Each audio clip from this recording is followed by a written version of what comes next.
Assalamualaikum warahmatullahi wabarakatuh. Baiklah, saya Aiwandira dari kelas 5B NPM 1962 10852. Baiklah, saya akan menjelaskan materi pertemuan bab 4, yaitu yang pertama tentang penyusunan kurikulum tingkat satuan pendidikan atau KTSP. Kurikulum adalah seperangkat rencana dan pengaturan mengenai tujuan, isi dan bahan pelajaran serta cara yang digunakan sebagai pedoman penyelesaian kegiatan pembelajaran untuk mencapai tujuan tertentu. Yang A, ada landasan. Terdapat dalam Undang-Undang Nomor 20 Tahun 2003 tentang Sistem Pendidikan Nasional. Yang kedua, Peraturan Pemerintah Nomor 9 Tahun 2005 tentang Standar Nasional Pendidikan. Dan yang ketiga ada Permendiknas Nomor 22 Tahun 2006 tentang Standar Isi. Dan selanjutnya ada pengertian KTSP. Kurikulum tingkat satuan pendidikan atau KTSP adalah kurikulum operasional yang disusun dan dilaksanakan di masing-masing pendidikan. Selanjutnya ada prinsip-prinsip pengembangan kurikulum tingkat satuan pendidikan.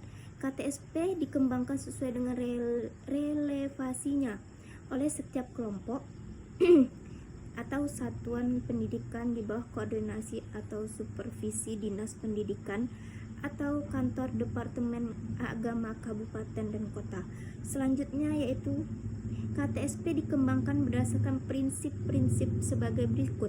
Yang pertama ada berpusat pada potensi, berkembang kebutuhan dan kepentingan peserta didik di dalam lingkungannya. Yang kedua beragam dan terpadu. Dan yang ketiga ada tanggapan terhadap perkembangan ilmu pengetahuan, teknologi, dan seni. Selanjutnya yang keempat adalah relevan dengan kebutuhan kehidupan.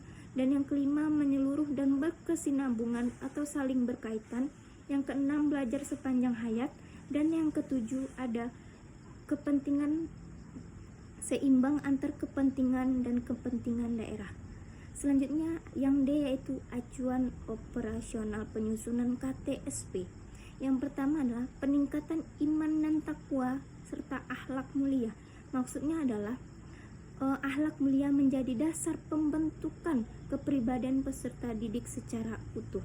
Dan yang kedua ada peningkatan potensi, kecerdasan dan minat sesuai dengan tingkat perkembangan dan kemampuan peserta didik. Maksudnya ada kurikulum disusun agar memungkinkan pengembangan keragaman potensi. Dan selanjutnya ada keragaman potensi dan karakteristik daerah atau lingkungan, yaitu daerah memiliki keragaman potensi, kebutuhan, tantangan, dan karakteristik lingkungannya. Selanjutnya ada tuntutan pembangunan daerah dan nasional. Maksudnya adalah pengembangan kurikulum harus mempublikasikan keseimbangan tuntunan pembangunan daerah dan nasional. Yang selanjutnya ada tuntunan dunia kerja. Maksudnya adalah kurikulum harus memuai kehidupan untuk membekali peserta didik memasuki dunia kerja dengan tingkat perkembangan peserta didik dan kebutuhan dunia kerjanya. Baiknya selanjutnya ada komponen KTSP, yaitu yang pertama ada tujuan tingkat pendidikan atau satuan pendidikan. Yang kedua ada struktur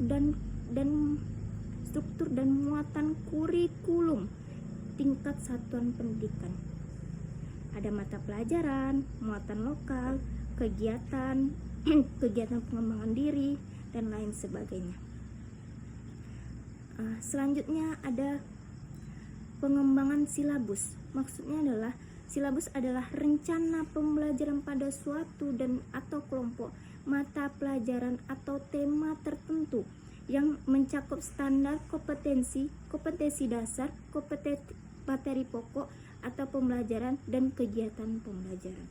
Landasan pengembangan silabus yang pertama adalah Peraturan Pemerintah Republik Indonesia Nomor 19 Tahun 2005 tentang Standar Nasional Pendidikan pasal 17 ayat 2 yang berbunyi adalah sekolah dan komite sekolah atau madrasah dan komite madrasah mengembangkan kurikulum tingkat tingkat satuan pendidikan dan silabusnya.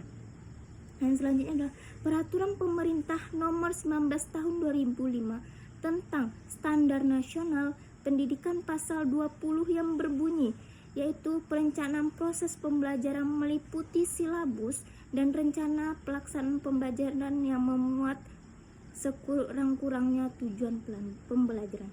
Terima kasih, itu adalah materi dari bab 4. Wassalamualaikum warahmatullahi wabarakatuh.